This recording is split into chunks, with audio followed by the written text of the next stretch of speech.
Welcome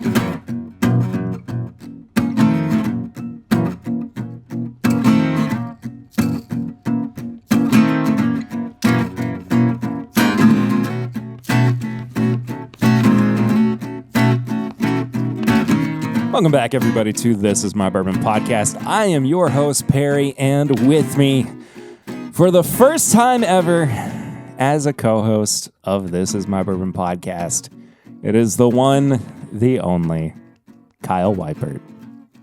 How's it going, everybody? Good to be here. Hi, buddy. Welcome to the show. I got a co-host again. This is crazy. We're doing it, baby. We're doing it. It's happening. It's really happening. It's finally here. We're streaming on twitch.tv/mybourbonpod on this Saturday night. Shy Guy said, good luck, Kyle. Perry is a tyrant of a boss, I know. If I'm ever considered a boss in this role, I'm doing something wrong. Nah, you's the boss. Yeah, sure. Whatever. But it's just first and foremost good to have somebody opposite me again. I'll say that much. And we introduced you a couple weeks ago as the co-host of the show. Moving forward in the capacity in which you are able to, and we'll talk about that again, just for people who are not familiar with what that's going to look like for Kyle. Here in just a bit. But before we get to that, though, we kick off every episode with a segment known as Flying Blind, wherein I either try something I haven't had in a while, or I get blinded with a pour, just depending on what the the episode looks like. And having a co-host kind of makes Flying Blind easier to be blinded with something. And sure enough, Kyle has blinded me with a sample of something. And on Twitch right now, it's flipped, so it looks like, well, it's kind of hard to see exactly what it looks like that is written on here. It's actually in my handwriting because Kyle returned my sample bottles that I gave him a couple weeks ago when we recorded with Chad. But it does say FB on it, which stands for Flying Blind. And I'm going to go ahead and pour this up. I'm going to pour one too, but I'm going to disappear for half a second. First blood? I mean, it could mean first blood. It could also mean Facebook, potentially. You know, who's to say? So I'm going to get this poured up. Kyle's pouring it for himself, which if you're a video viewer, you're not seeing at the moment. But I am. I don't know where this is going. I will say that much. And that's the point. That's the whole point. So, that's how a blind pour works, folks. In fact, we don't. In fact, today we decided to run a whole blind episode for Perry today, and so I have provided a full lineup of just blind whiskeys, and he's gonna look at them and figure it out and do his thing. So, in which, if you're not on the Patreon, by the way, patreon.com/mybourbonpodcast, from the $5 and up tier, I just bumped into the mic, that's good. From the $5 and up tier, you get bonus content every single week. And we have a bonus episode that comes out every Monday. And this week's bonus episode was a show called Samply Irresistible, and Kyle also blinded me on that Samply Irresistible. And as Kyle put it, my proofometer is quite broken. And if you want to hear what happened during that, go subscribe and listen to my inability to accurately proof out. You'll definitely want to check it out. It's pretty amazing. Not just one of the pours. Both of them. It was both. It was a very athletic feat that you did. So everybody go check that out. I'm serious. I almost have to try to fail as spectacularly as I did, you know. It was impressive.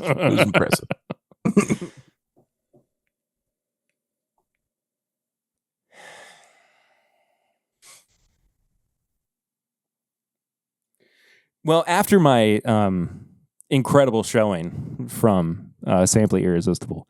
I'm hesitant to say what anything might be one way or another on this nose. Where are you leaning, though?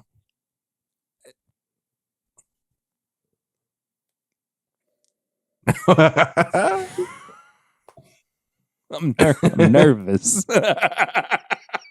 Got him shaking in his boots, boys. Okay, here. I'm going to allow what Shy Guy said here because it was held for review. Okay, I know what that first sample smells like. Mm-hmm. And I'm going to be honest with you. I think it smells kind of around the same proof point, if not slightly higher. Okay.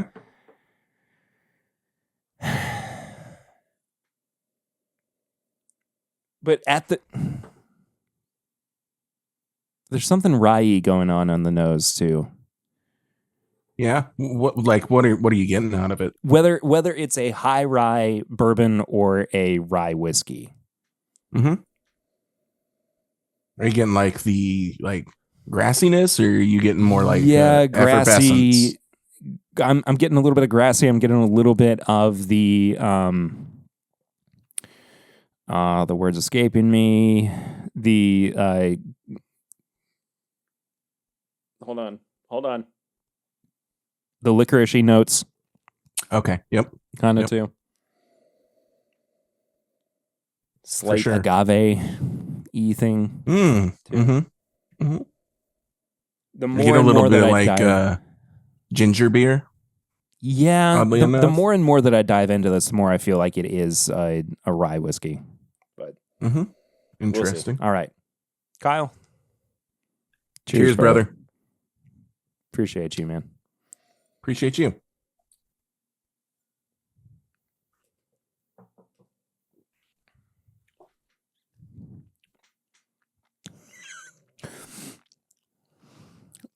Okay.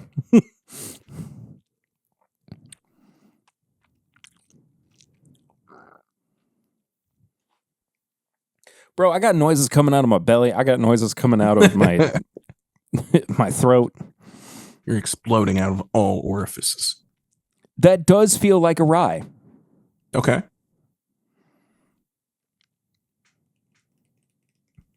I could see that. What parts are standing out to you on that? What do you think? The front end of the palate is really spiking for me.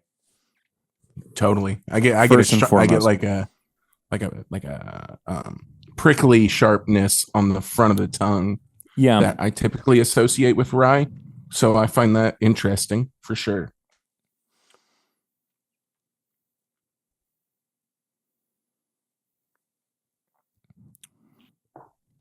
You still think we're kind of in that range proof wise? No, I think it's higher proof, especially from the middle to the back end of the palate as it starts to get into like the deeper brown sugar molasses notes. Mm-hmm. And this is where it's really starting to not necessarily confuse me, but at least like give me pause on whether or not it is truly a rye whiskey. Mm-hmm. And again, because it doesn't really seem to slot itself into one category or another, which I know is like trying to plant my foot on both sides of the fence. But at the same time, like, why am I getting this weird like absinthe note? No, totally. Like almost like a numbing agent going on. Yeah, kind of. Yeah. Which makes me think, like Shy Guy said in the chat, I hope Kyle slipped in some Malort in one of those bottles and lied. Yeah. Yeah, this is all just barrel-aged Malort. This is a Jepson single barrel that I don't know. Just Indiana, but whatever. One of the more interesting things about it, like at least for me, is just that however weird it is, I like it because of how weird it is. Like it's again so left of center. I say again, folks, too, because I'm like extending the conversation that we were having on Patreon. So I apologize for like kind of like talking from a direction that you probably are not privy to. I apologize for that.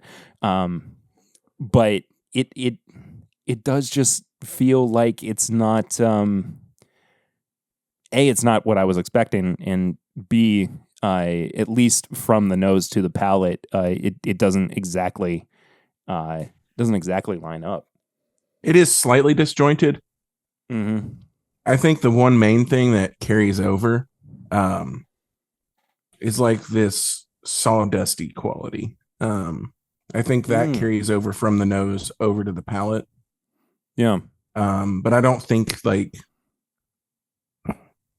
the nose necessarily gives you warning of what's going to happen on the palate.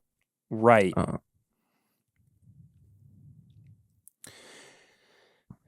But the finish is there, and the finish is all day. Yeah. Oh no, the finish is incredible. Yeah. Here is my honest guess.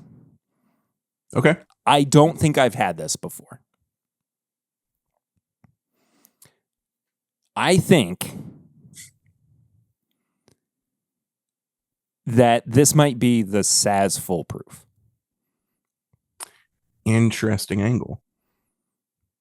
That is where my brain is going at the moment. Okay.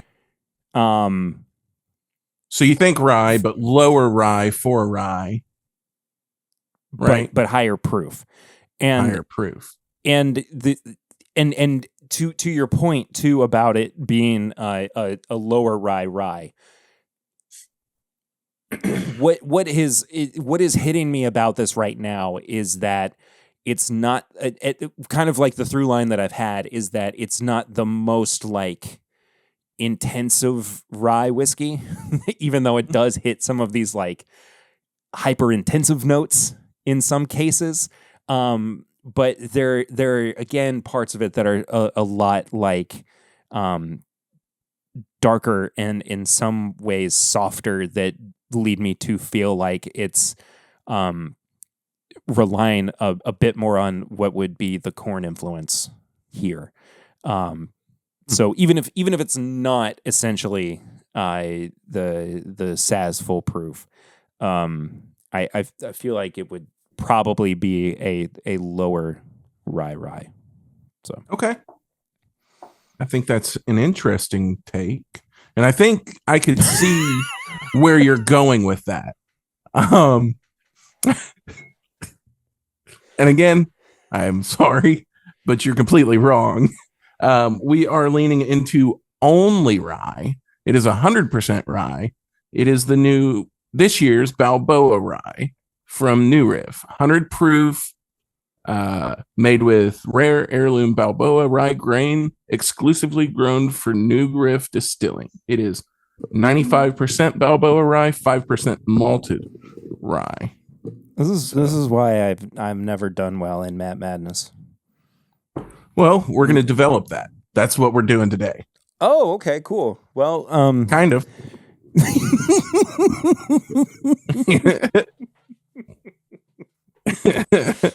Kyle, I brought you onto the podcast for a secret third reason. You're going to help me win this thing. And eventually the Olympics. Yeah. We're going to do some like Rocky stuff. I'll be filming you running up. And we'll just go to the courthouse in Lexington. What I was thinking is I'm going to be running up the hill at Maker's Mark. Up to the. I like that. I like it. That's what should happen. You run the bridge at Wild Turkey. Yeah, exactly. I get arrested on the other end of it because it's illegal to travel on foot. What the hell are you doing? Who is this guy? No, it's for my podcast. Man, that's worse. Yeah. Excuse me, sir. Do you have a permit for this? I have a podcast. Yeah, we got to arrest Does you. it count? Man. Really thought I was going to get away with this. Can I still record it in jail? No, give me your phone. I can't. I can't break my streak. This is really good, though. It is really good. I like it a whole lot. I have had Balboa Rye. I have a bottle of it in my cabinet. But it's maybe the first release. So it's been a while since I've had it. And I guess in some ways, I I at least haven't had this one. Before. Yeah. My daily bourbon just followed the stream. He's really trying to get in there, huh? That's interesting. Poor dude is having. He was struggling last time trying to get into Twitch to talk. He thinks I want to go streaking, just on the bridge at Turkey. That's it. Yeah. Who's in? Twitch for mobile is pretty bad. I'm not gonna lie. It's terrible. It's pretty awful. No, I mean this is a surprise, and it makes me really want to go back and revisit my bottle. So yeah, I have to do that. I didn't finish the entirety of my sample either, so I'm gonna have to compare the two.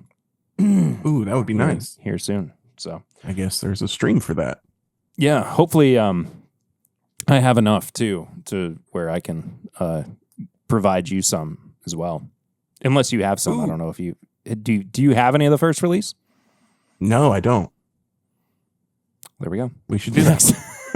Next time we'll try to follow up and do that. Heck yeah. Too. So that'd be sweet. Kyle, we're gonna do what have we been drinking recently, and then we're gonna talk about your role here. Okay. On Timbit, but I want to ask you. Well, okay. Should I go first and talk briefly about my travel over the past couple of days, or do you go for it? Go for it. Okay. No, that's cool.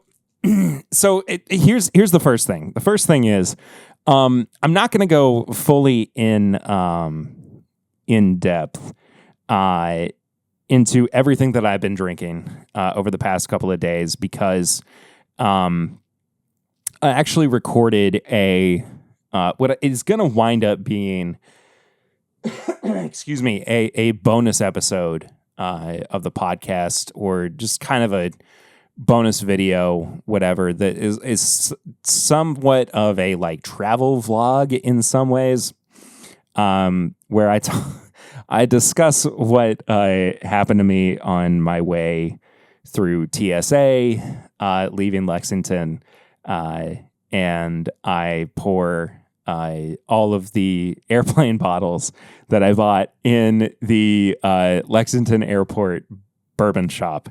So be on the lookout for that. Should be out fairly soon. But I flew. I don't think I talked about this in the video. I flew Delta, which I don't think I've ever flown Delta before, and I had Woodford on the flight, just run of the mill Woodford, and I got to be honest with you, might be the best Woodford I've ever had. Like there's something about like when you have no other options that is the best that whiskey will ever taste. And it like Jack Daniels can be the same in that instance as well, Jim Beam too, like that's just the way that it goes. But I had a couple pours of Woodford on that flight, and it was delightful. But I got to my hotel, and I think I talked about this in the video, but I got there so late, and I checked in at about 5 or 10 till 9, and the guy at the front desk was like, the restaurant and bar closes at 9 o'clock. I was like, cool. So before I even went up to my room to drop my bags off, I ran to the bar. I was like, brother, I just need a drink. Like, this has been a very long day. I am very tired. He was like, what do you want? And I looked, I scanned, and the first thing I saw was Knob Creek small batch. And I was like, double. Please. Give me the knob, sir.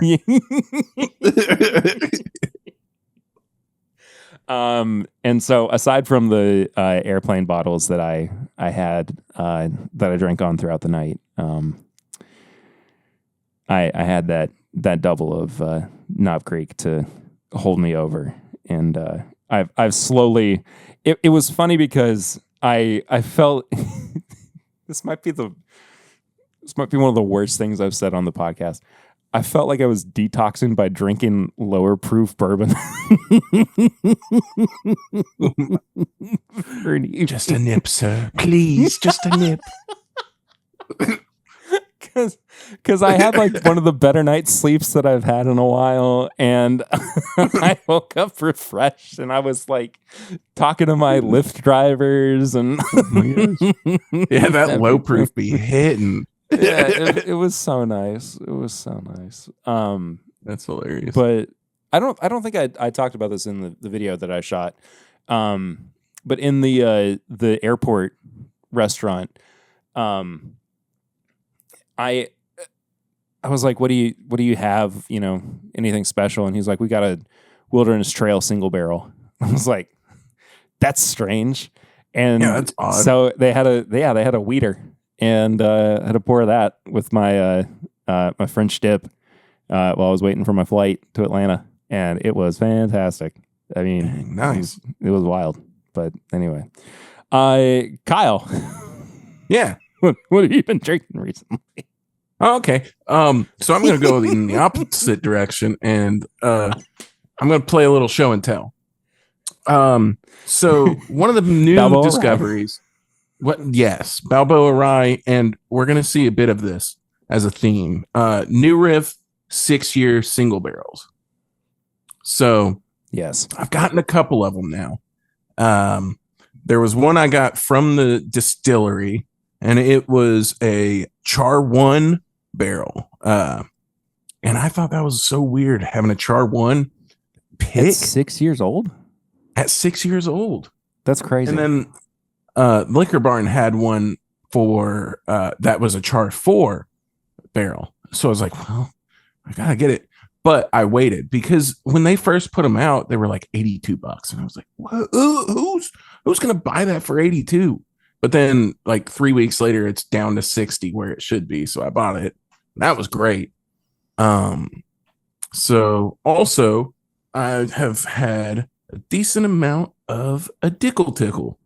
This 19-year Dickel Tickle whiskey is doing it for me. It's the funkiest, dirtiest, stinkiest, weirdest barrel of all time, but it's just it hits. I don't care. It hits. That's the one that you brought to Divine that one day. Yes. Too. Yes. And it was so strange. It was definitely not typical Dickel with the like nice Flintstone. We're a rhyming podcast now. That's right. No, I can't do that. My brain would explode. But it didn't have that stereotypical like Flintstone vitamin thing. No. About it. And Chad makes a crucial point too that it's a weird brown butter bomb. Like yes. It's just not like there's something so like not astringent about it, but it doesn't go. It never goes the way that you think it's going to go at any point during the experience. Like you take a whiff of it, and it's like, well, this doesn't make any sense. And you take a drink of it and you're like, well, this feels like it could have been about 8 or 9 years old. And then like the finish goes into like some kind of like weird, deeper barrel notes too. And it's just such a bizarre like overall experience. It's so weird. Yeah. Go ahead. Sorry. Probably one of the most unique whiskeys I've had. Just in general, great experience. If you see one available in your market, go get it. It's not 15. It's guaranteed at least 17. Go get it. It's going to be great. It's going to be at least a unique experience, I'll say. I can't promise all of them will be great, but they'll at least be unique. So also other things I've had, I just got this recently. It's the Prohibition era still proof from Old Forester 117 series. Did we ever get any clarity on what? Yes, it's distilled at 130 proof. Okay. So it enters the barrel at a lower proof, assuming 125, right? But it's distilled at 130. So I was confused by the press release combined with the story because it was they didn't align, but based on the bottle, they distilled it at 130. So what we were referencing is that on a live stream, maybe about a month and a half ago, maybe I don't even remember the exact timeline, but we were talking about the press release for this, and Kyle was in the chat, and he brought up how unclear it was that this was the what was it? What was the actual name of it? I'm sorry, the Prohibition era still proof. Yeah, and we couldn't figure out whether or not it had gone into the barrel at 130 or whether that's what it came off of the still at. And so we went back and forth for a while about it. Yeah. And it's nice to finally have an answer. Yeah, because I was like, if it's going in the barrel at 130, that's not technically bourbon. But yeah. We figured it out. We're good. Yeah. It's all good. We are. And the last thing that I've had this week was the Jack Daniel's single barrel proof. And I was actually gifted this bottle by good old Original Recipe from It's Bourbon Night. Oh, so, thank you, Mr. Chadlin. Really appreciate that. Chadlin. Oh, man. I like that. He's going to love that. Yeah. Great. Well, not to retread old ground, but I did want to touch on a couple of things that some people might have missed on the first episode that you were on a couple of weeks ago, which was, first of all, introducing you first and foremost. And giving you the chance to talk about your bourbon journey, and also kind of discussing with folks what your role will be here on the show, because it will be slightly different from what past co-hosts have been with Timbit, but not so much in a way that people are going to feel like you are absent, I suppose. So, Kyle, first of all, I just want to say, I'm so happy that you're a part of the show. I'm super pumped to be here, man. Yeah, it's just nice, as I said at the top of the episode, to have somebody again that I can welcome in as a co-host on the podcast. I spent the past however long at this point mulling over even whether or not I wanted to have somebody as a co-host on the show, and there were some folks who spoke up and said that they started listening because of the camaraderie that was built between myself and having somebody opposite me on a mic. Mm-hmm.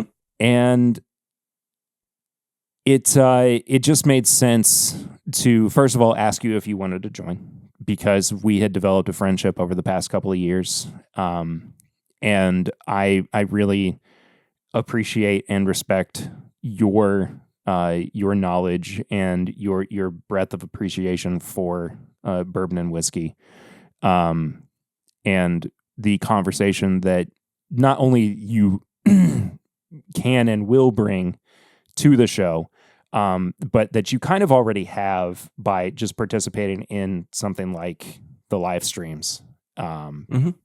In the past while you've been in chat too.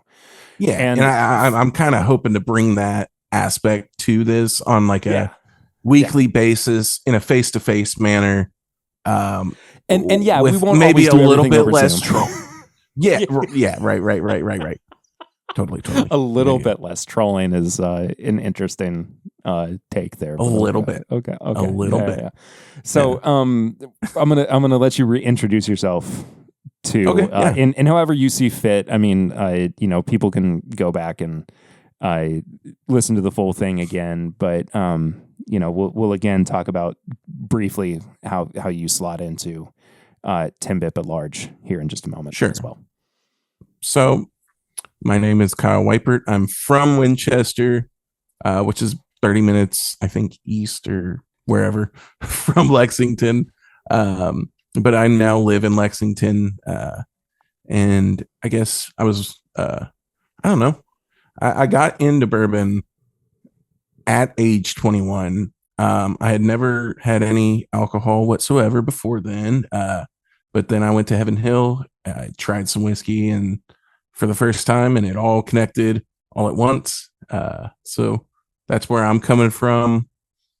I've been watching bourbon content. I've connected with friends locally who make bourbon content and who do meetups and hangouts. And so I've gotten to know the community and kind of become tied in with the Lexington community at large.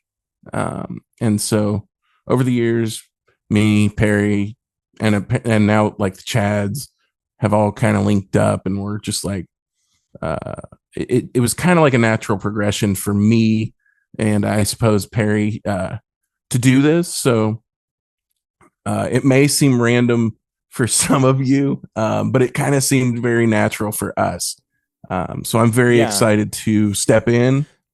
Well, it's funny because I think with any content creator, the impetus itself is random. In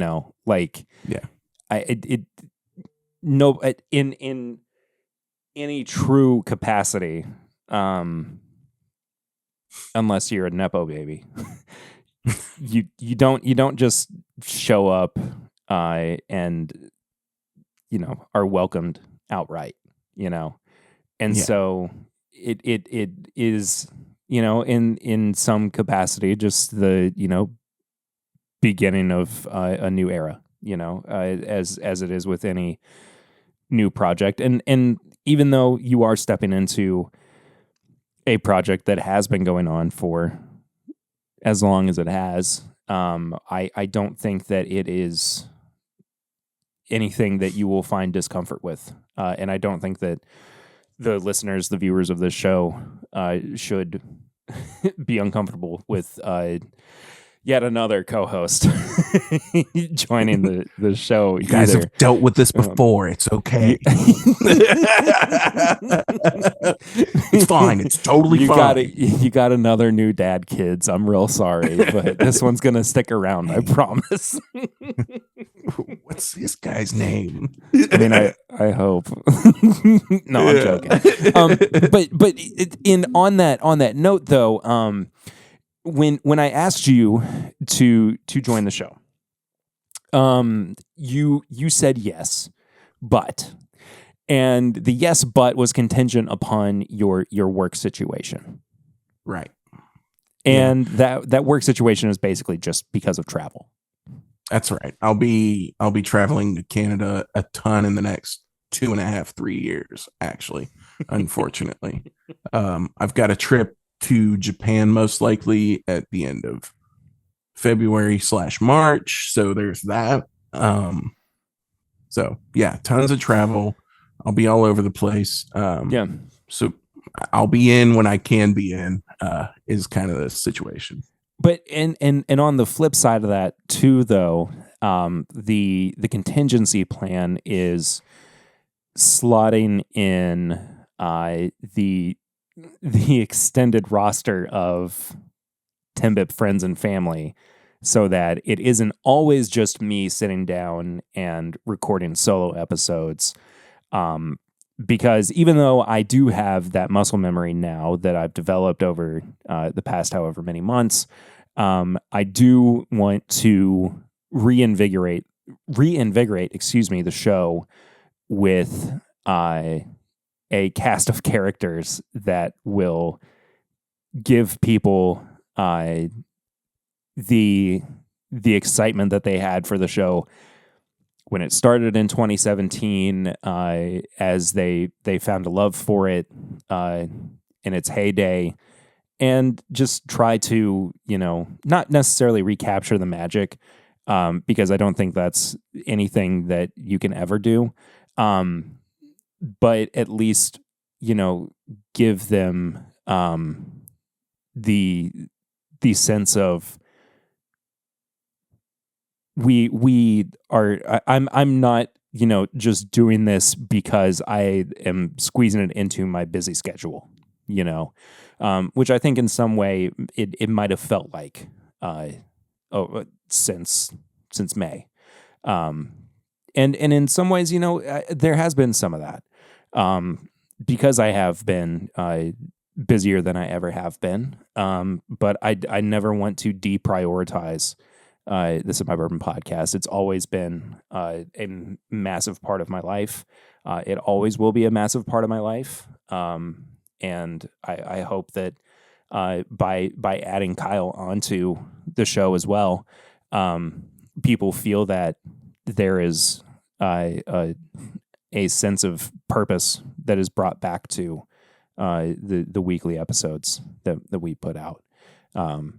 But again, that's not to put any pressure on Kyle or put any weight on his shoulders. I said that and it sounded like, hey man, you got a lot that you gotta do. Pull your freaking weight, boy.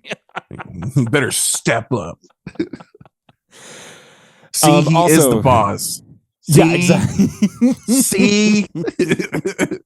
So that's where we're at. Where we're also at right now is this blind flight that Kyle has prepared for me. A, B, and C, which might sound familiar if you listened to the episode a couple weeks ago that Kyle was also on. But right, I will preface it. There is a theme, and I'm interested to see if you figure out the theme. Can't wait to fail upwards on this one too. Your proofometer's off, so this is going to make it even worse, and I'm so excited about that. So have a great time. So my hope is that we do a little bit of a game. So first off, I think I would like to know proof, age, and let's say state of distillation. So let's do that. Okay. For all three of these.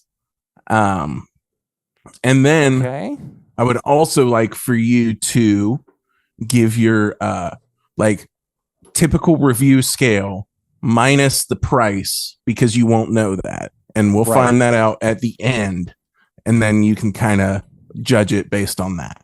Oh, this is so interesting. Okay, I don't know if I've ever done a blind review on the podcast before. Ooh. That, honestly, that's exciting. In almost 420 episodes. Dang. Should have saved it for 420. Well, so here, let's talk about episode 420 for a second. All right. That's supposed to be next week. I'm going to be in Colombia next week. Right. Not the city in South Carolina, the country. So I'm going to be written. No, I'm just kidding. I'm going to go ahead and pour these, so I'm going to hide for yeah, go for it. Go for it. I am kind of planning on recording. I'm supposed to be recording something while I'm down there. Hopefully it's going to be next week or next week's episode of the podcast. But if it's not, I have an idea. Maybe it'll be like just a bonus episode. That's not fully episode 420 because I have an idea for episode 420 that I think I talked about, at least with Patreon, maybe also on a live stream. I can't remember for sure. So that I'm considering a couple of things. One way or another, though, I wanted to let you all know that next week's episode of the podcast might be delayed by a week in some capacity. I haven't gotten that far. I'm figuring it out. So I hope you were listening closely to all of those cork pops. And I heard one cork pop and it sounded very tight. So what does that tell you? That I should be worried. Yeah, you should be very worried. Okay. Be afraid. Be very afraid.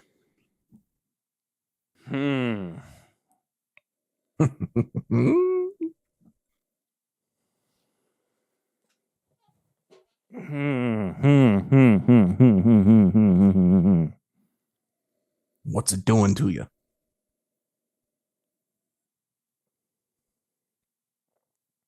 Can I be honest with you? Absolutely. Off the rip, I'm getting Indiana vibes. Interesting. What's giving you that?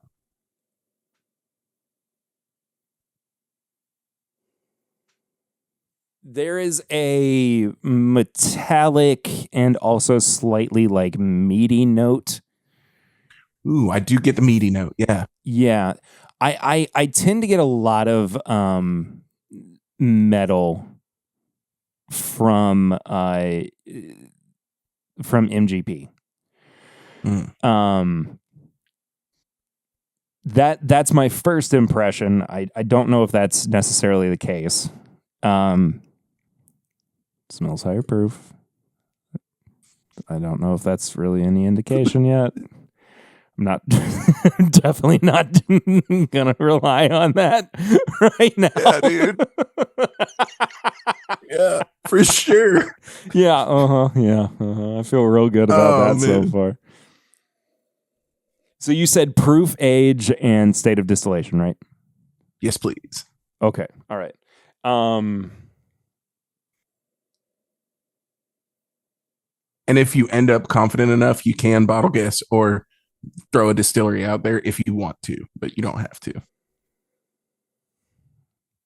Yeah, because I've done so great. Well, I guess Patreon I did do great would think you did. Yeah, I did do Yeah, just fine with the distillery on Patreon. You're right. All right. That's right. Cheers, brother. Cheers, man.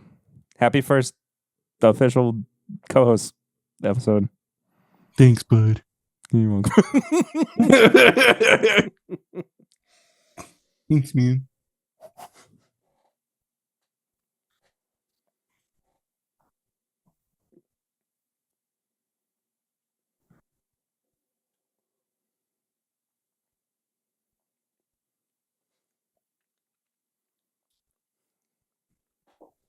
Whoa.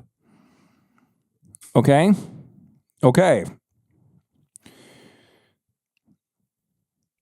Not feeling as MGP-ish as I was before. I got a huge peanut butter note about halfway through the palate. Not like it was a peanut, like a chocolate peanut butter cup, but not Reese's. Okay. I like oh, Who is it? Someone else makes like those generic small, like kind of, maybe even towards like Trader Joe's. Ooh, okay. Yeah. All right. I can see that.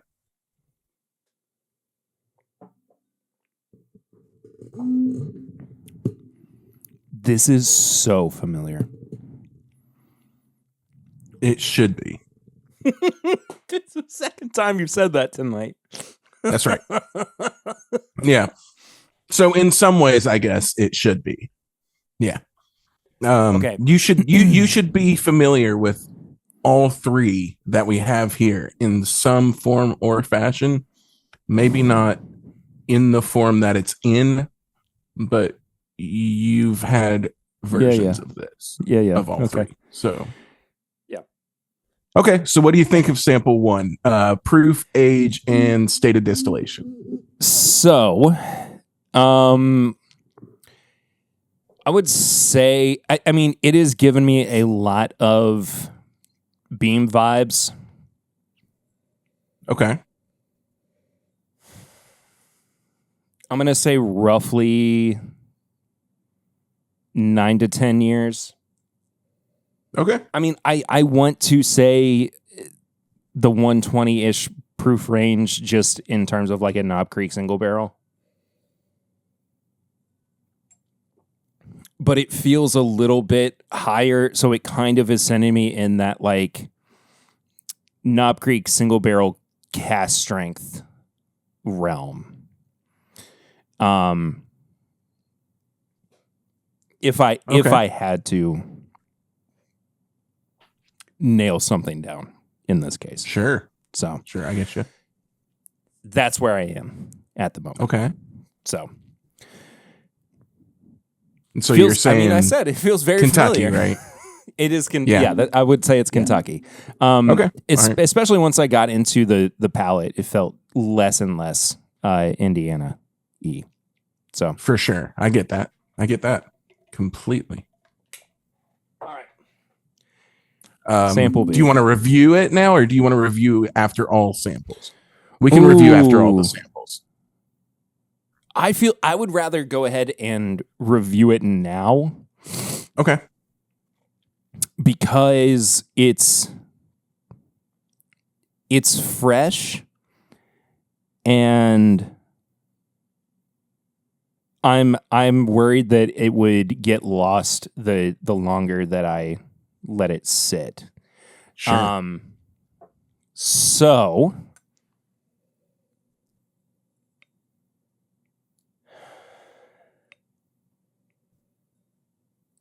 Nose is great. Nose hits this like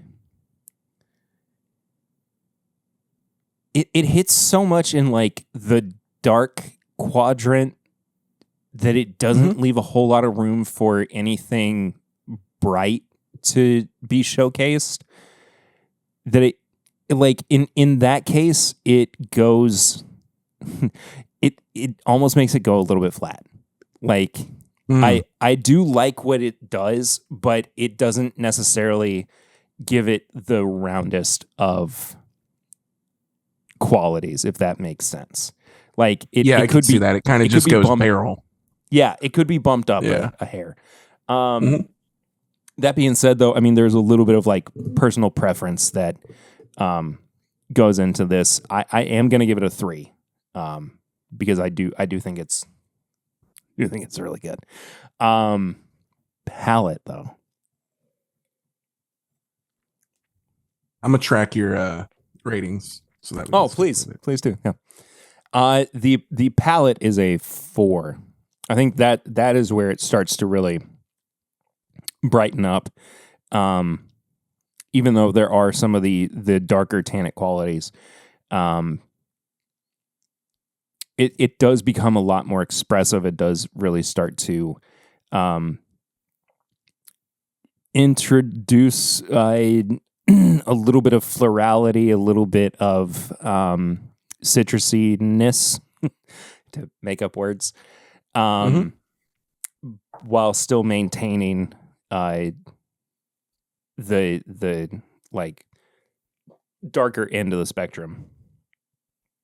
that was there on the nose. I think the finish is. Oh, sorry. Did I say 4? I meant to say 4. You if I did. didn't. Okay, cool. I think the finish drops off just slightly from the palate. I think it's about equal, but might teeter a little bit more towards the ethanol kind of sharpness. Mm-hmm. I'm going to give it a 3.5.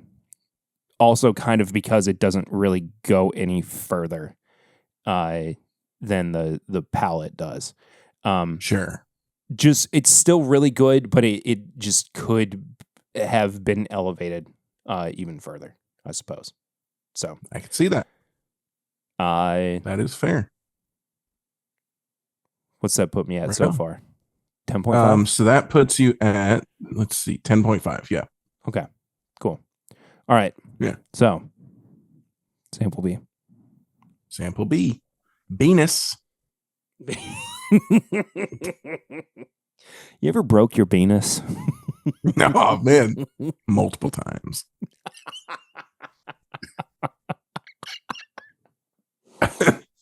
Oh, man. Here he comes, the broken penis boy. Here we are. Mr. Beanitz. They made a movie out of that guy, right? Mr. Beanitz. He was silent the whole time, right? But he broke that thing. Yeah, because of all the pain that he was in. He couldn't utter a word. Just Beanitz broken adventures. Oh, wow. This is not a note that is particularly relevant to a nose, but it smells creamy. I get what you mean. Yeah.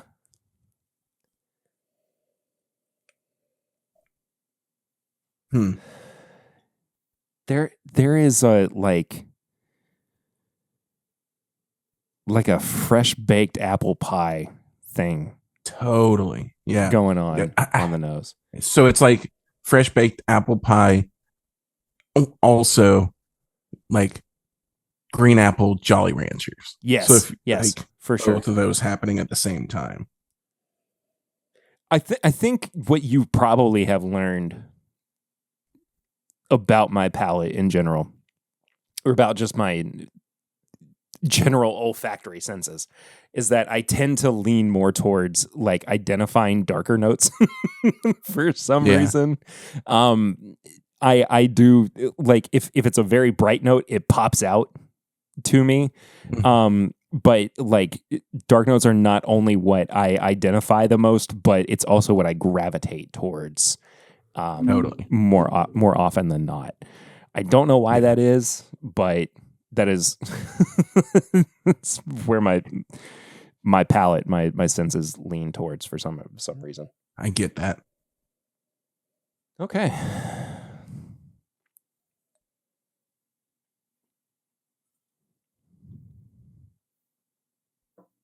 Okay.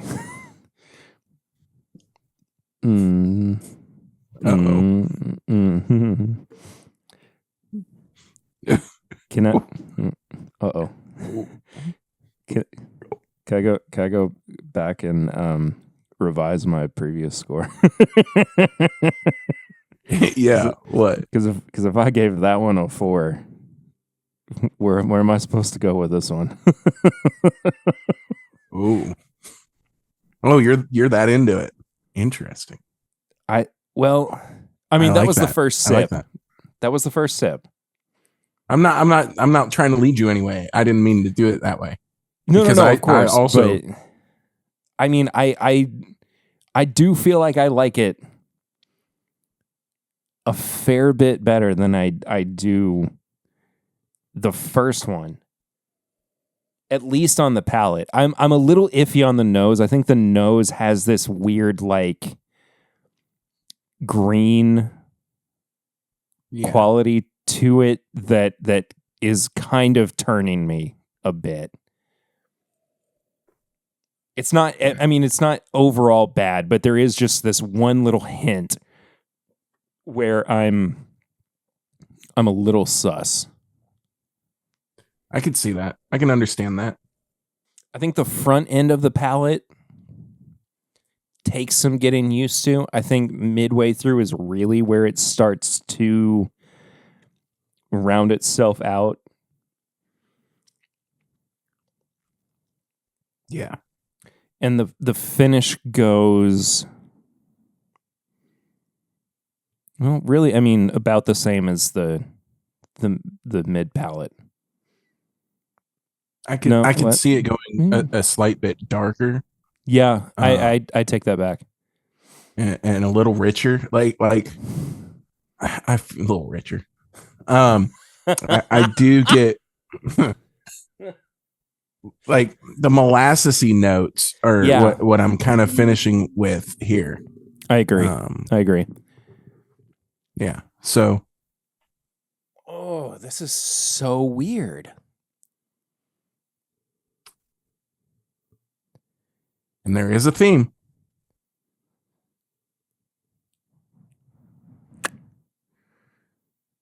I'm worried that the theme was all the bottles that you showed me earlier. No, that would be wild. That would be crazy because that was something that that'd Matt be very did Matt with Porter. Yeah, that he did with last year's. I remember that Matt Madness. That was wild. It was. Okay.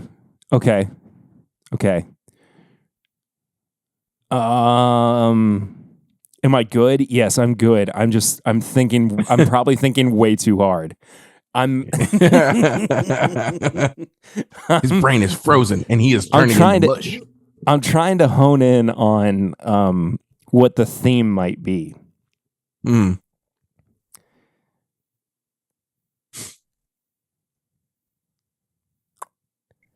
You know what? Before I review B, I want to go to C. Yeah. Because I want to see if there is also a similarity in profile. Okay. Between B and C. Do you want to go ahead and guess proof and age and state? Or do you want to wait for that as well? Okay. I want to wait. All right. We can do that.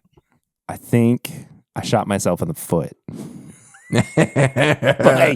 by going so hard in the paint with A. Oh, no. Yeah. Can you remind me what you said proof, age, and state were for A? I said roughly 120 for proof, 9 to 10 for age, and then Kentucky for A. So okay. Yeah. I don't feel so good. Mr. Stark. Good. Good. This is fun for all of us. Fun for the family, right? Kyle's now my biggest op. Well, you were like, I need a co-host, and I'm like, I gotta figure some stuff out. Why? No, I was very excited to do this, and I'm glad I was able to do this. So, what is happening with C? Mm-hmm.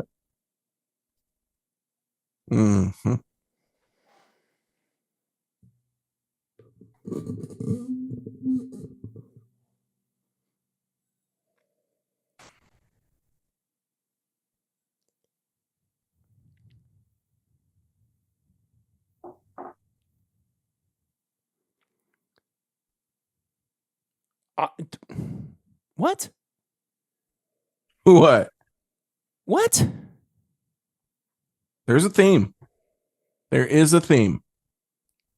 Do you know? Okay, where my brain goes immediately is the what was it called? It was a Parker's. It was the 13 and 15 year double. Double-barreled heavy char? Yeah, something like that.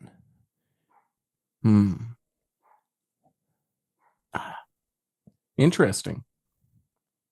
It's very barrel forward on the nose. See?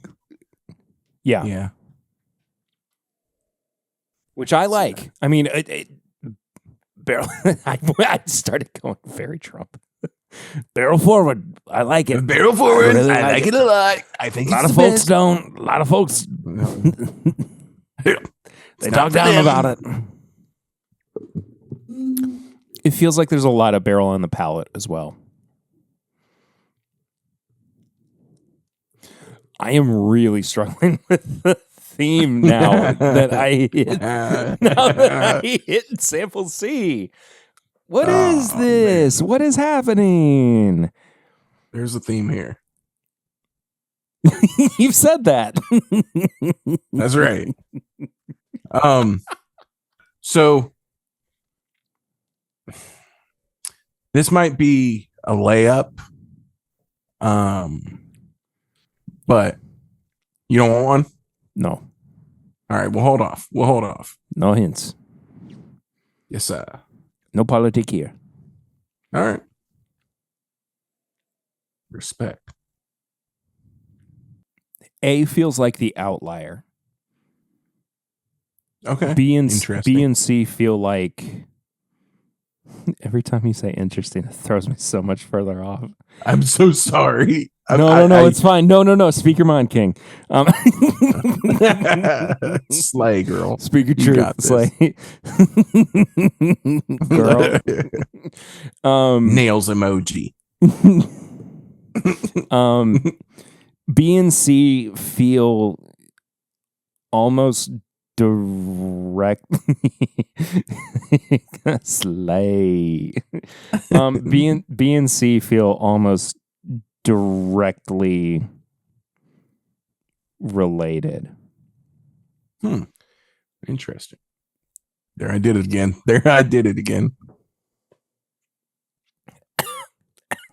Now, is it due to the palate alone, or do you think the noses kind of play together? No, it's the palate that's hitting me there. But that being said, though, excuse me, I did just get a banana note on C that I wasn't getting previously. Okay.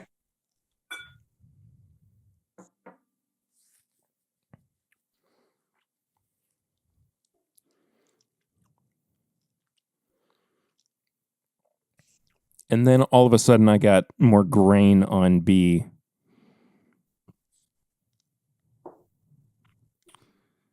That I wasn't getting prior either.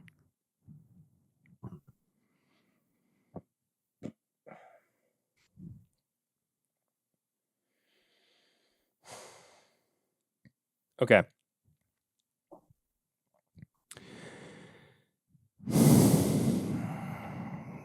B feels like high proof younger bourbon. Okay.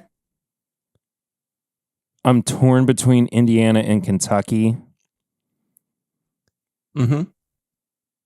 But I'm gonna go 4-year 120.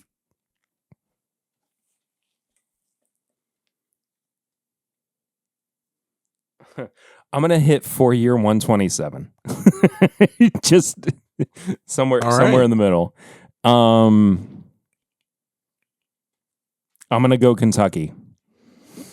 Okay.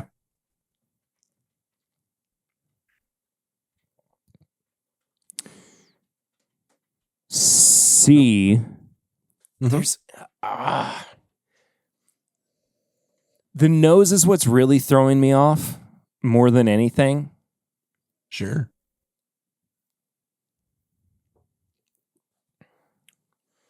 I think it's. I mean, this has nothing to do with the prompt. Part of me says it might be double barreled.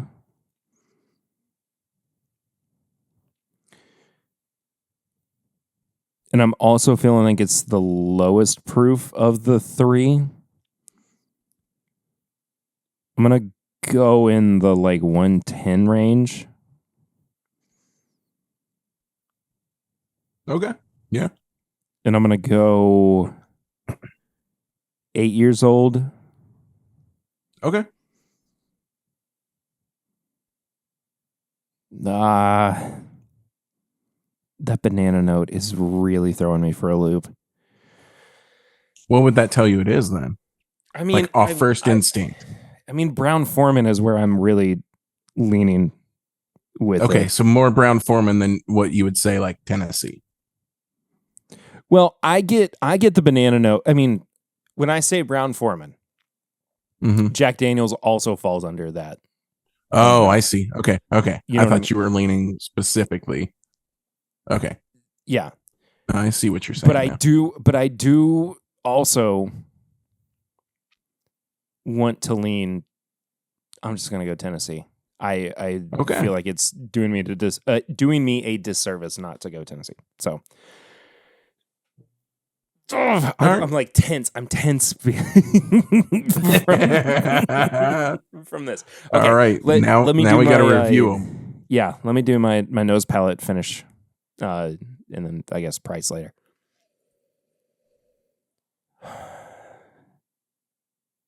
This is so interesting doing these back to back reviews. I feel like I'm. It shows some of the holes in like this system. There's always holes in this system. It's very okay. I mean, yeah, but that's okay because so if you think about it, the reviews it's based on a time and place situation in the first place. Exactly. Yeah. So yeah. Nose on B. Mm-hmm. I'm picking up on this like barbecue note that I wasn't getting before. Like the wood like or no, like a vinegar based barbecue sauce. Oh, Carolina barbecue sauce. Yeah. Huh. All right. It's so different. I was about to say I could smell like applewood. I could see that. Yeah, I definitely have that like smokiness to it as well.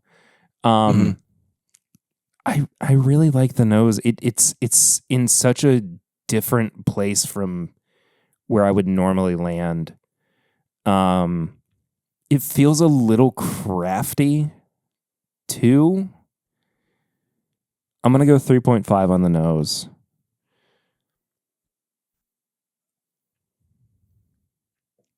All right.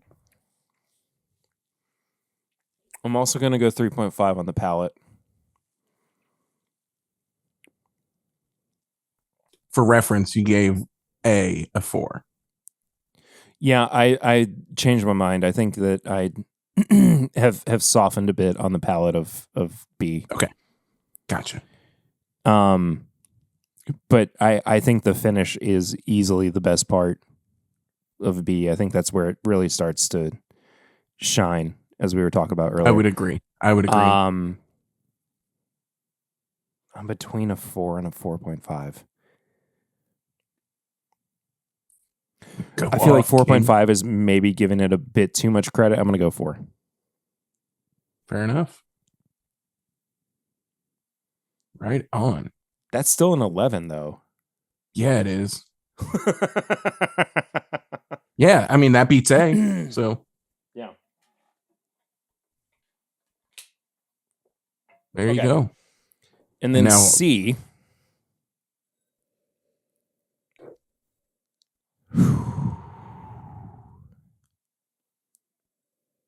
Hold on. Yep.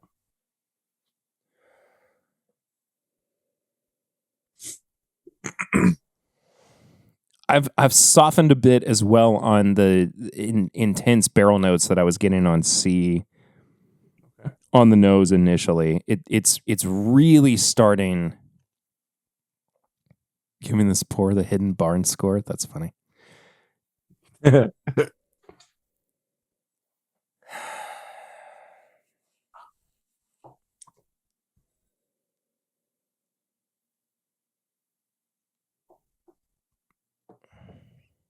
it's got this like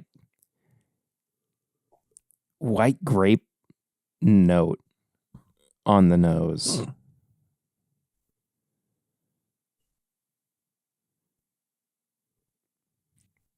Interesting. Which I guess would lead me to thinking more of like,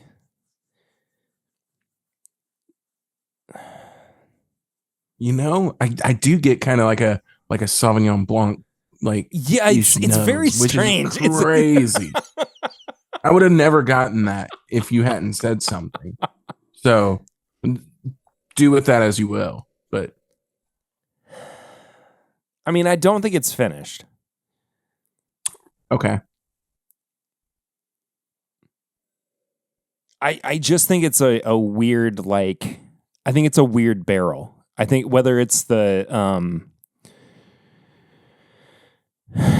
seasoning or the toasting or what have you, I just think the barrel was treated particularly. So you think this is a single barrel?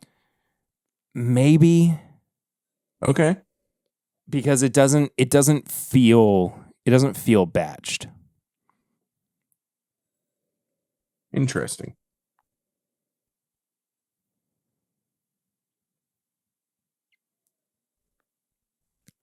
I'm going 3 on the nose. Okay.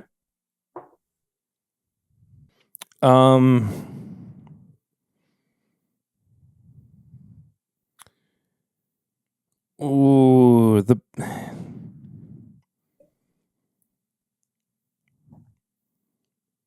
palate. The palate's taken such a weird turn since I started drinking this one. Yeah. I feel like it's not. It went more in the ethanol realm, and it also stopped presenting itself as more barrel forward. Definitely much more in the brighter category. I'm also feeling like the finish is where some of the darker notes are creeping in.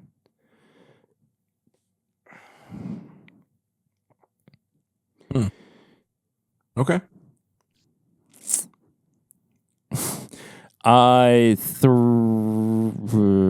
What I give on the nose? You gave it a 3 on the nose. I'm going to give it a 3 on the palate and the finish as well. All right. So we're at a straight 9 so far for that guy. Finishing in last. I just feel like it was very down the middle. I could see that. Once it really started to open up and I had more time with it. For sure. I get that.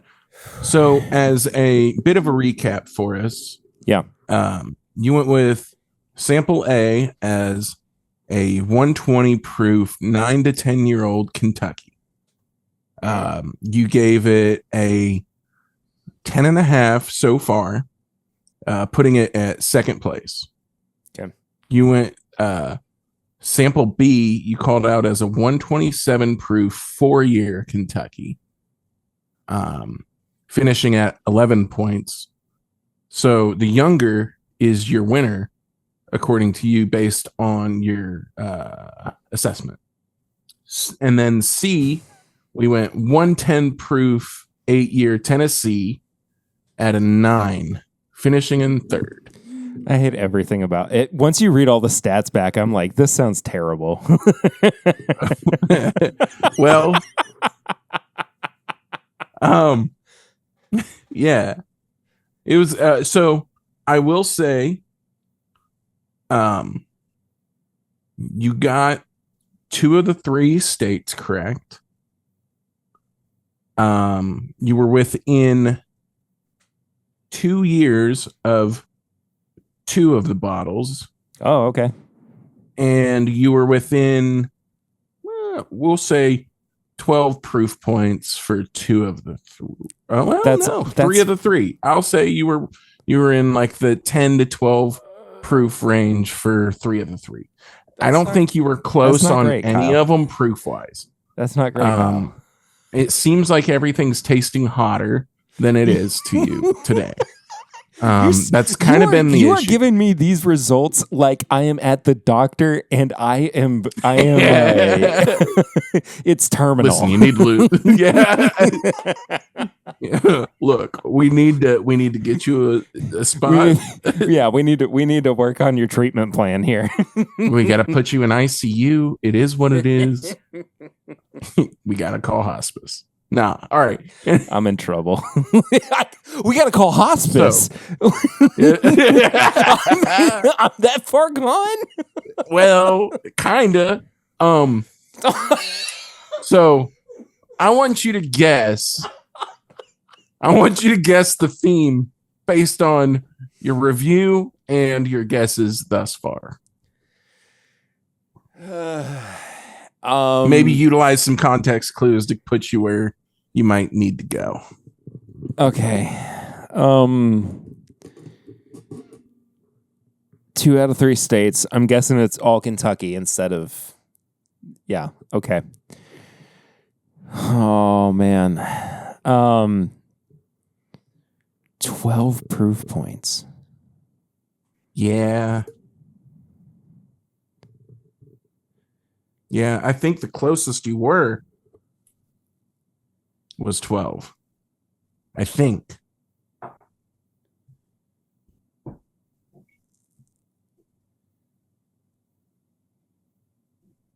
No, 10. The closest you were was 10.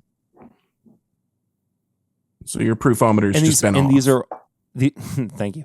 But these are all varying proof points though. Like they're not all the same. They are. Yes, correct. Okay. Correct.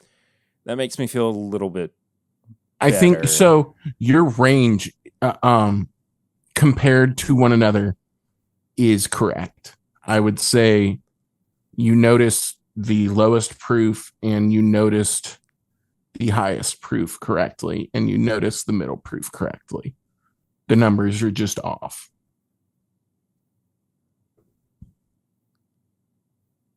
Interesting.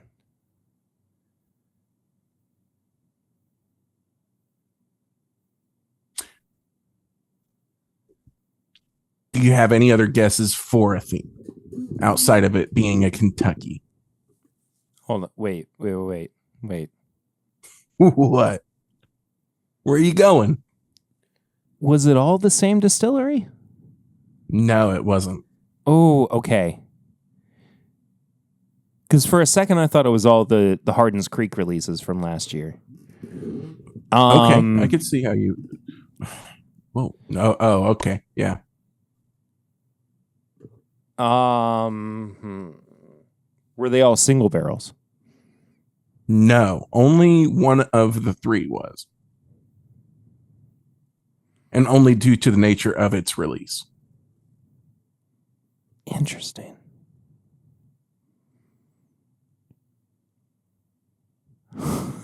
I'm lost now. I've got too many. I am Pepe Silvaing. Right. This point. I'm gonna have to do a couple things, and I regret to inform you that none of these were bourbon. What? Now, do you have a guess? No. All right. Wait, what do you mean none of them? What? None of them were bourbons. Not a single one was a bourbon.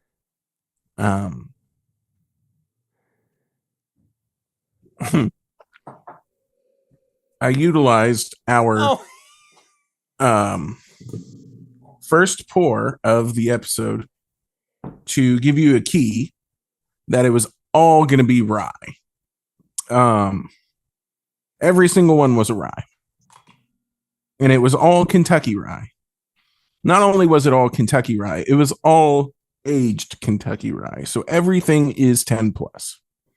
We're going to start off with A being Elijah Craig, A925 barrel proof rye at 108 proof and 12 years, 3 months.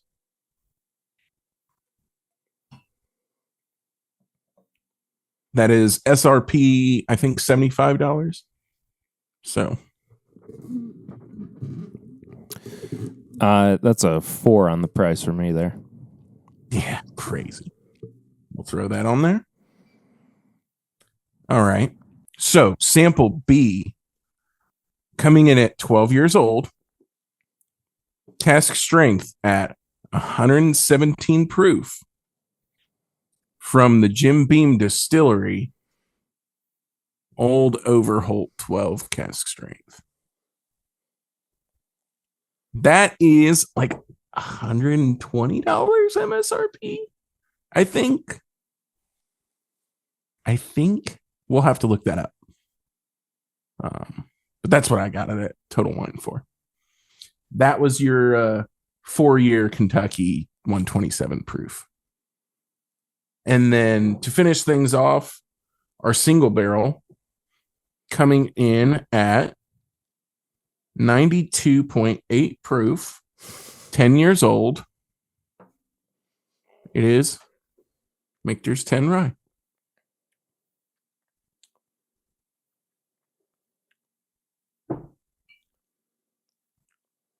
By the nature of its release. Yeah, I get that. Yeah. I get that now. Yeah. And that is a $200 bottle now. Unfortunately. Okay.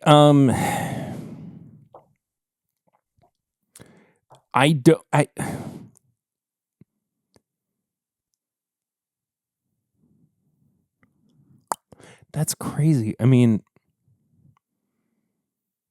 so they are all low rye whiskeys. Yeah, so saying that so here's my conundrum with the Overholt. Mm-hmm.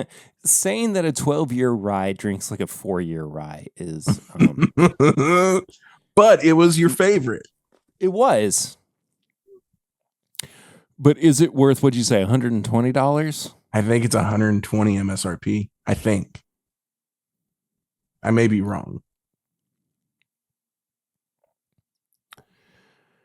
The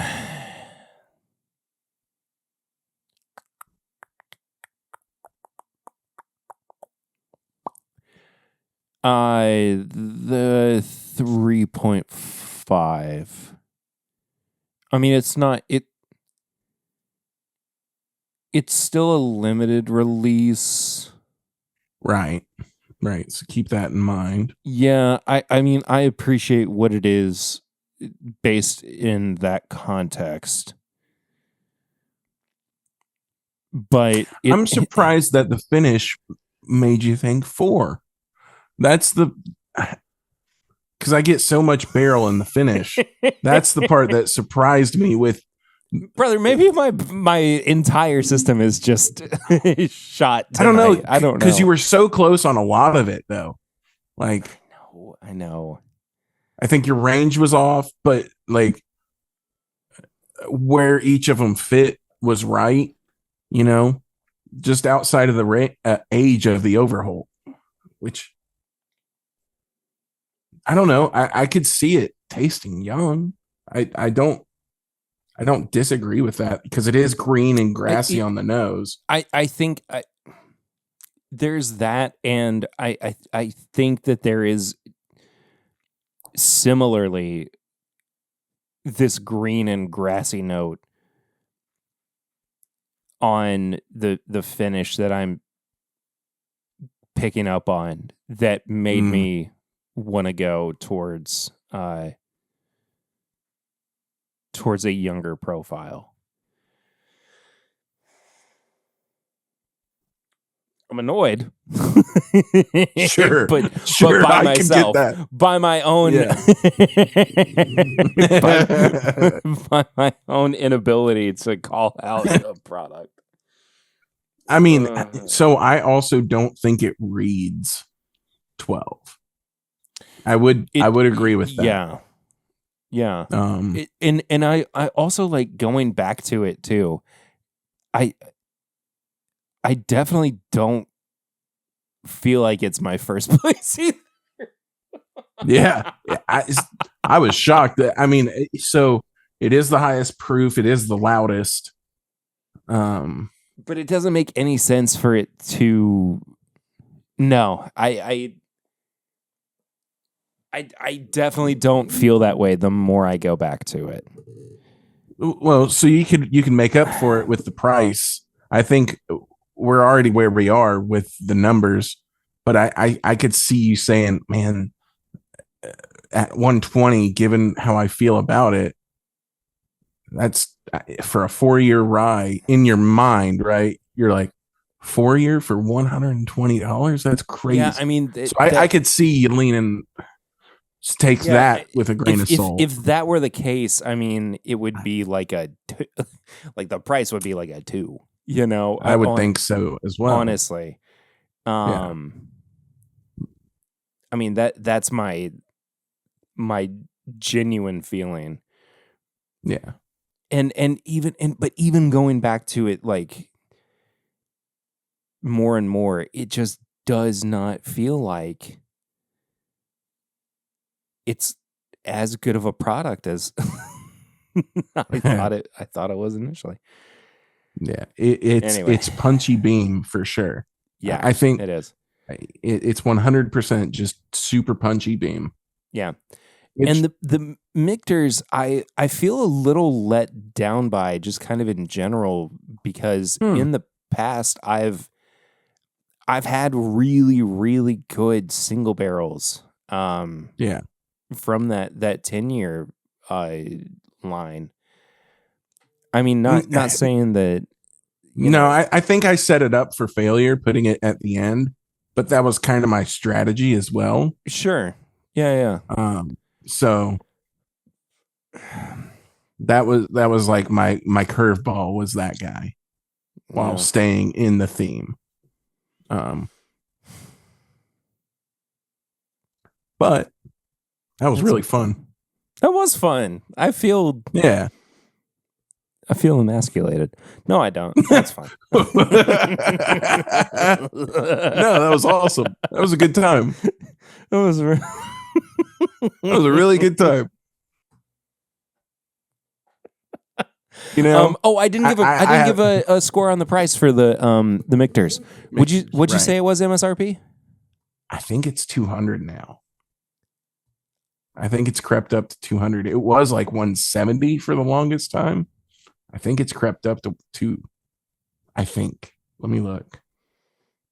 Oh, Chad said 220. Ooh, dang. For a 10-year rye? That's a 2. It's got to be.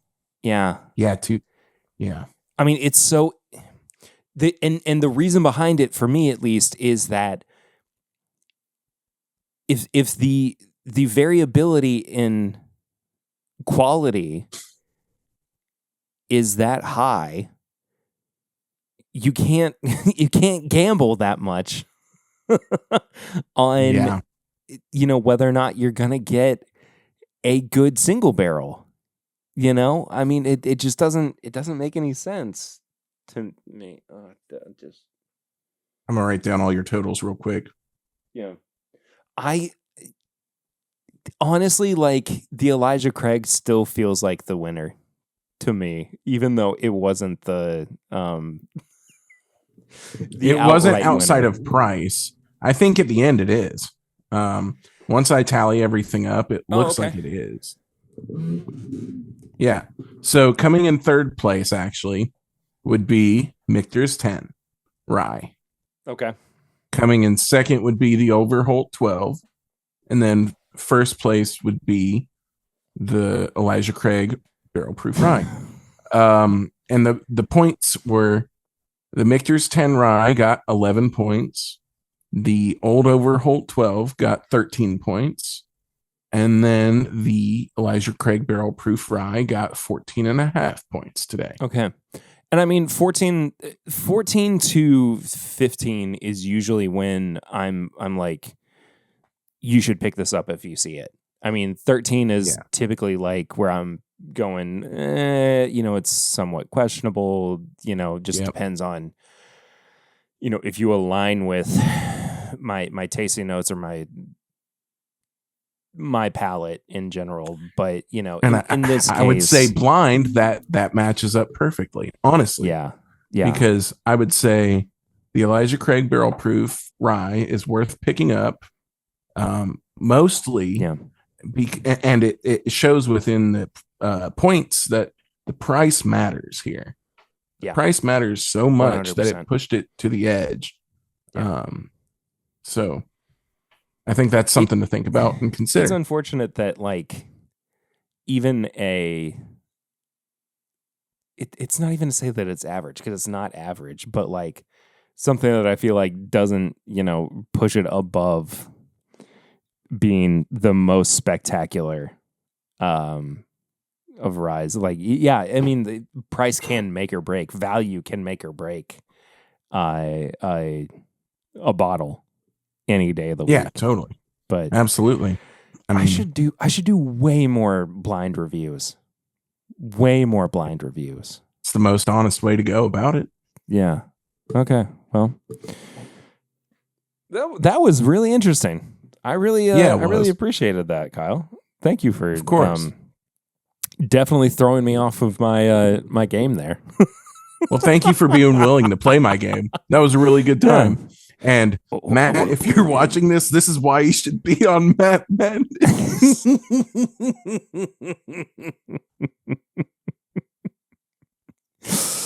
We do have a couple of barrel rings, but they're text messages, and you can submit your own barrel ring if you would like to by texting or calling the number 859-428-8253. That is our toll-free hotline, or whatever you want to call it. I don't know.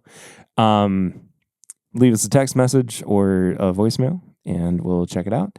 And this comes from our buddy Shy Guy, who texted in and said, top 3 bottled and bond whiskeys, favorite non-bourbon based cocktails, and F ice. It is cold outside. Yeah. I mean, ice is it's really harsh on our it has plagued the entire United States for the last 3 weeks at least, if not more. Maybe the past year or so. I mean, definitely. Ice is everywhere. Bad, but yeah. Top 3 bottled and bond whiskeys. Man, that's crazy.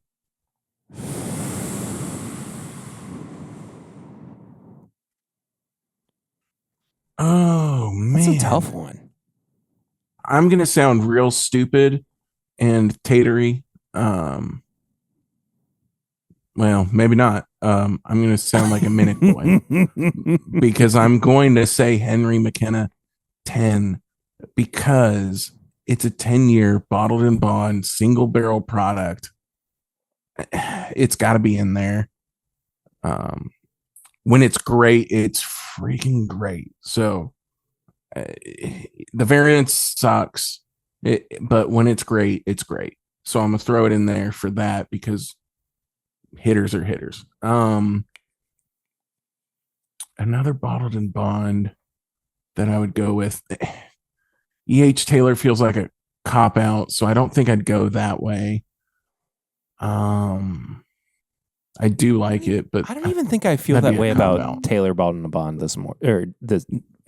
anymore.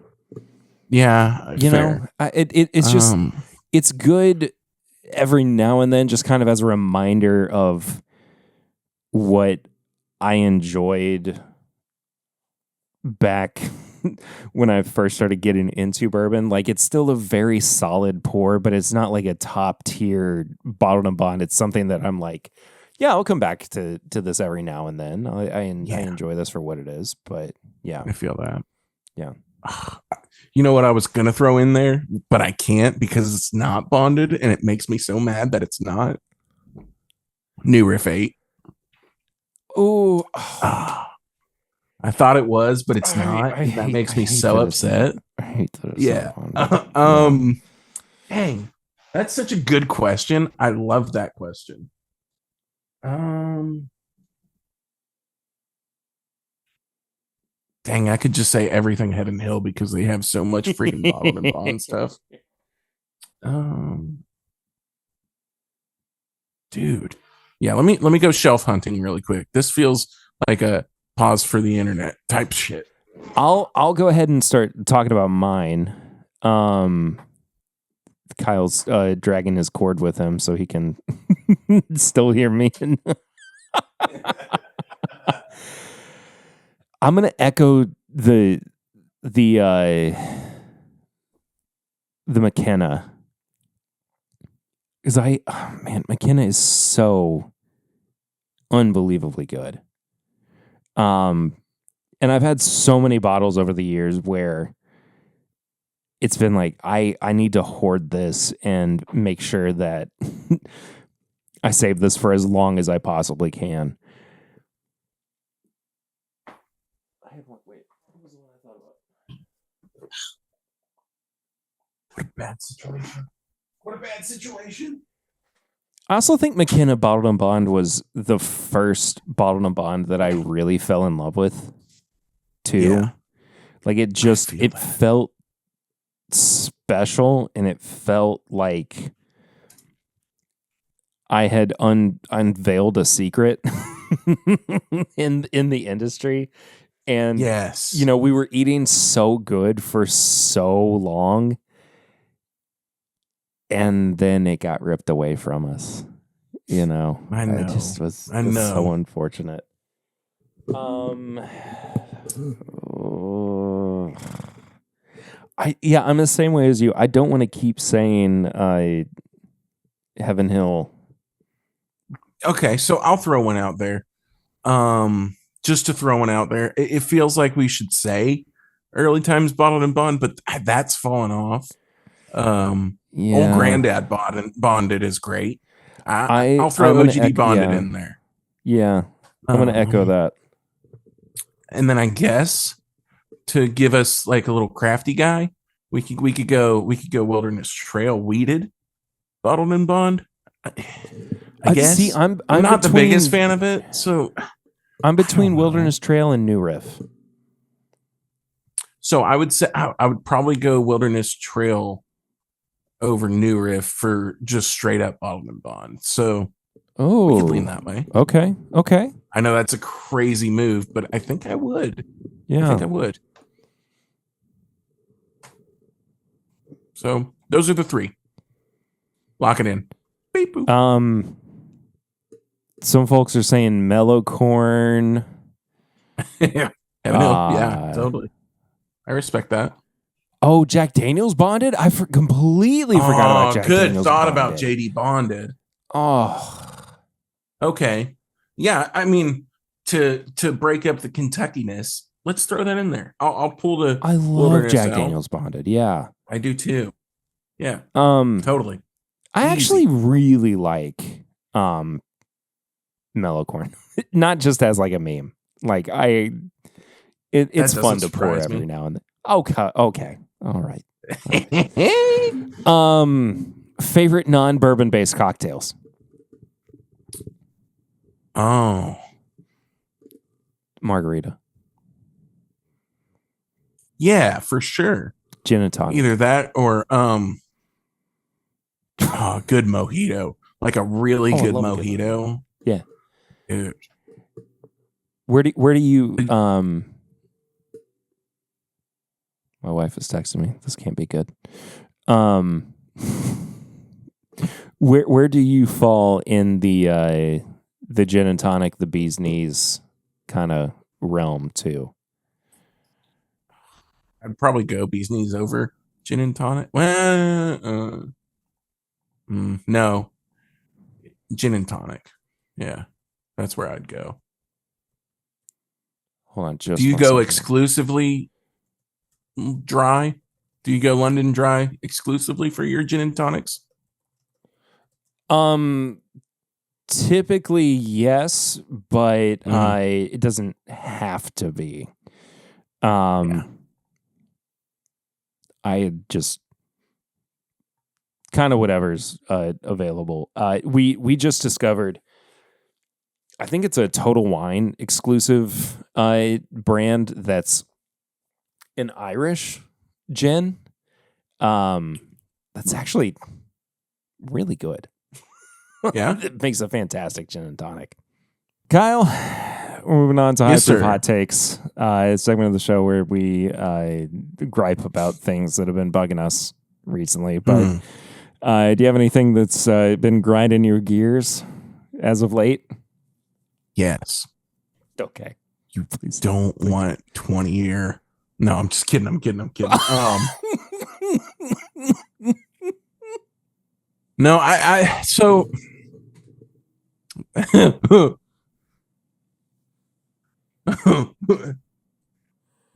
all right. I'm gonna let this happen. Yeah.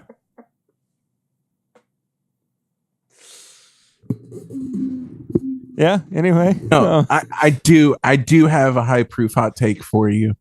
Okay. And this is directed towards Perry specifically.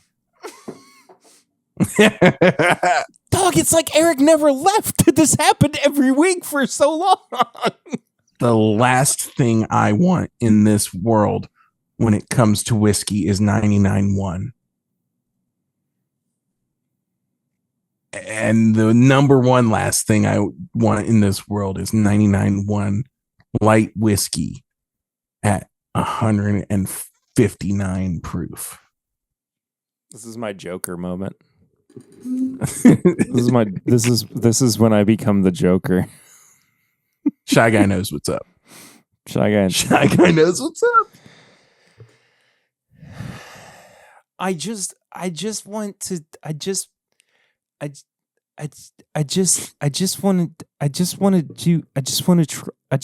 try. Okay. Did you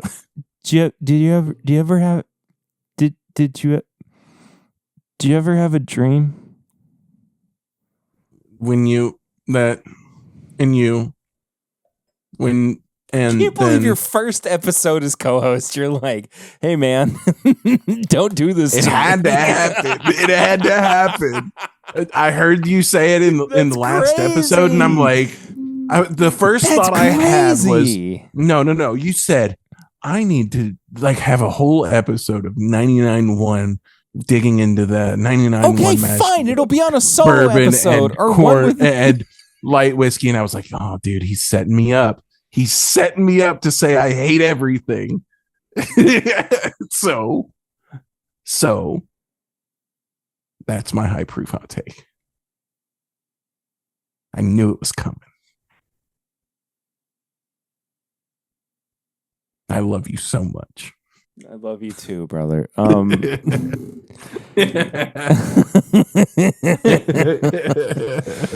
My high proof hot take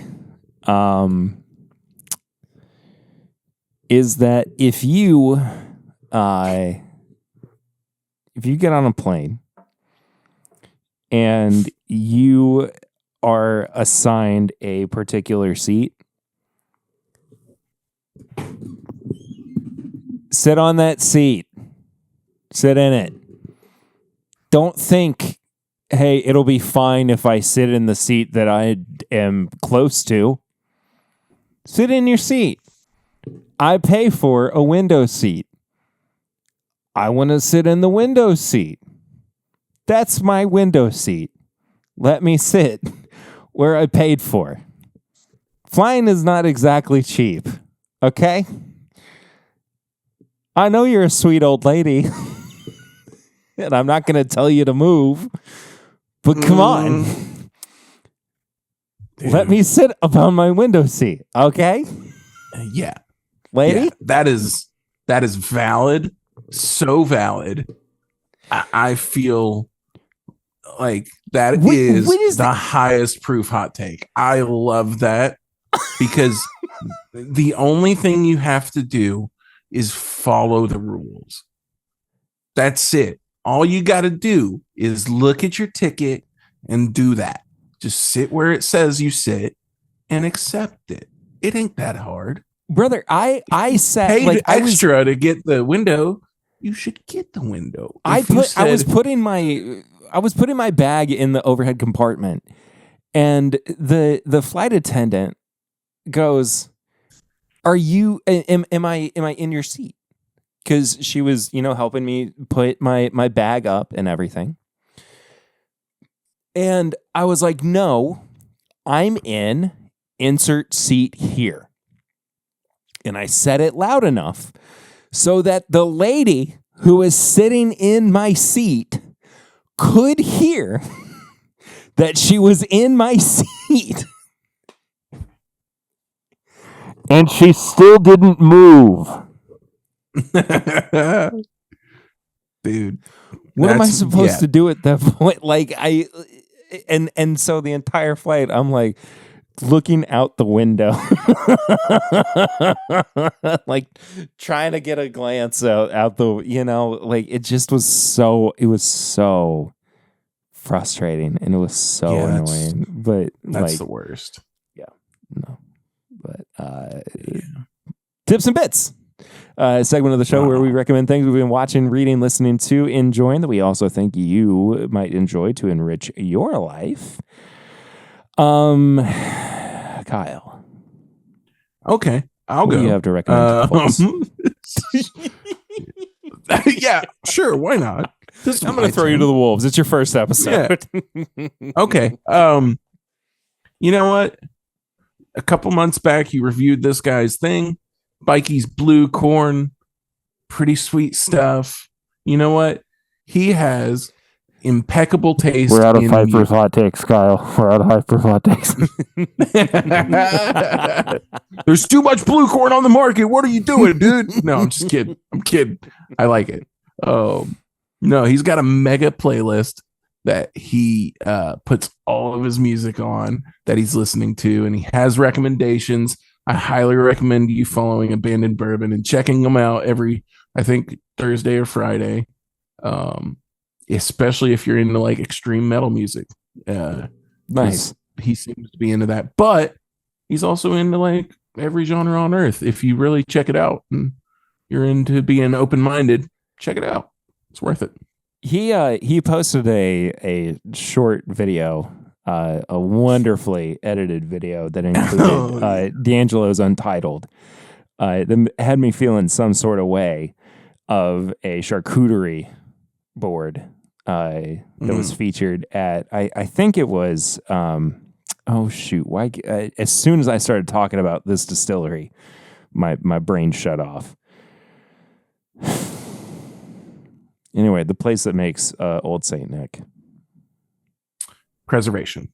Thank you. I wanted to say Plantation, and I was like, that's not. That's rum, and that's also canceled. What a week we've had. Anyway, and I commented on it. This is somewhat of a tips and bits that I think bourbon and olives are an amazing pairing. I eat olives and drink bourbon together.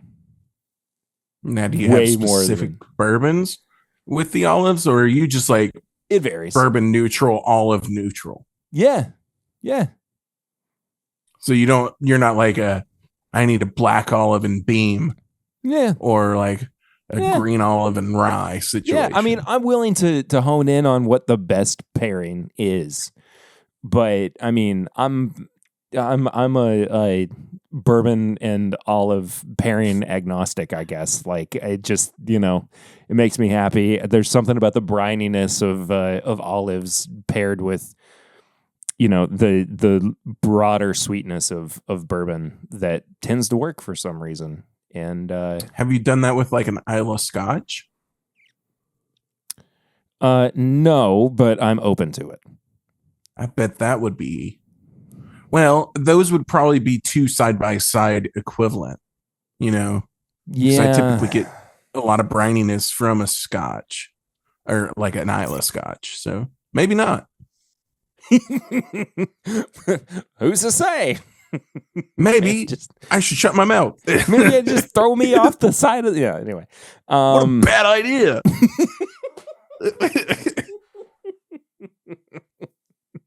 I don't know. I mean, I'm willing to explore it further. And Brian replied to my comment, and he was like, okay, let's do a pairing event or something. And I was like, okay, well, this escalated extremely quickly, but yeah, sure, why not? Like, I don't have any problem like doing some kind of, thing with it. But yeah.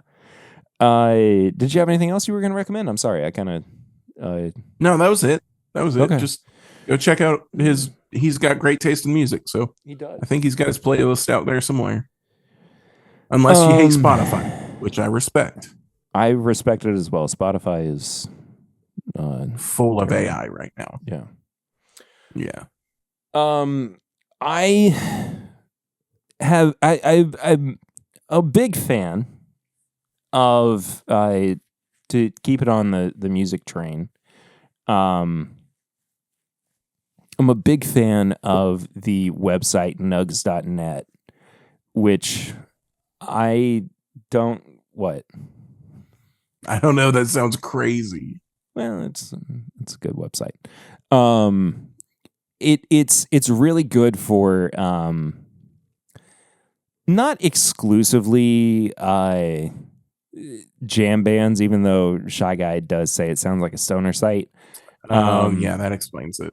But I mean, it does have like an extensive catalog of dead music and that ilk. But I recently discovered that like the entirety of Tyler Childers' 2018 tour is on there, and his December 30th, 2018 show is what kept me occupied on my flight to and from Atlanta this week. And it's fantastic. It's the pre Country Squire album tour where he's still trying out some of those songs. So you get to hear some of those songs as they're in their infancy, and some of the songs from the Take My Hounds to Heaven album. I can't remember. Is that the name of that? I think it is. But it just a really, really great show. Basically a hometown show as well. But is that the one that was at the Burl or no? No, this was in Louisville at the Palace. Okay. So yeah.